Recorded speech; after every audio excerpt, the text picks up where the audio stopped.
Success streak continue అవుతుందనుకున్న టైంలో ఎక్కడో సడన్గా బ్రేక్ పడితే మనసు చివుక్కుమంటుంది. మళ్ళీ మొదటి నుండి స్టార్ట్ చేయాలా అనే నిరుత్సాహం వెంటాడుతుంది. దాన్ని లైట్గా దాటగలిగితే ఇక మనల్ని ఆపేదెవరంటూ దూసుకుపోవచ్చు. ఇప్పుడు అదే పనిలో ఉన్నారు రజనీకాంత్. ఇంతకీ ఏమైందంటారా? చూసేయండి. స్పీడోమీటర్ ఎవరికీ అందనంత స్పీడ్గా తిరుగుతోంది అనుకుంటున్న టైంలో వేటాయన్ రిలీజ్ అయింది రజనీ కెరియర్లో. అనుకున్నంత హిట్ కాలేకపోయింది ఆ సినిమా. 300 కోట్లు పెట్టి సినిమా చేస్తే అంత మొత్తంలోనూ వసూళ్లు రాలేదు. అది కాస్త డిసప్పాయింట్ చేసినా వెంటనే తేరుకున్నారు రజనీకాంత్. కూలీ మూవీతో బిజీ బిజీ అయిపోయారు. కూలీ ప్రమోషనల్ కాంటెంట్ చూసిన వాళ్లు వింటేజ్ రజనీకాంత్ ఈజ్ బ్యాక్ అనుకుంటున్నారు.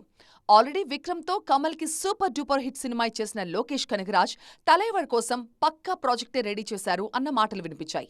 ఆడియన్స్ నుంచి వచ్చిన రెస్పాన్స్ చూసి స్క్రిప్ట్ ని మరింత షార్ప్ చేస్తున్నారు లోకేష్. కూలీ సినిమా షూటింగ్ పూర్తయింది. ప్రస్తుతం పోస్ట్ ప్రొడక్షన్ పనులు జరుగుతున్నాయి. దీపావళికి తలైవర్ గిఫ్ట్ ప్యాక్ రెడీ చేస్తున్నారు అనే మాటలు ఆల్రెడీ కోలీవుడ్లో వైరల్ అవుతున్నాయి. ఒకవైపు ఆ పనులు చేస్తూనే ఇప్పుడు జైలర్ సీక్వెల్లో నటిస్తున్నారు రజనీకాంత్. తన ఏజ్కి తగ్గ క్యారెక్టర్, తనదైన స్టైల్లో భలే చేశారు రజనీకాంత్ అంటూ అన్ని ఇండస్ట్రీల వారు తల తిప్పి చూసేలాగా మెప్పించింది జైలర్ మూవీ.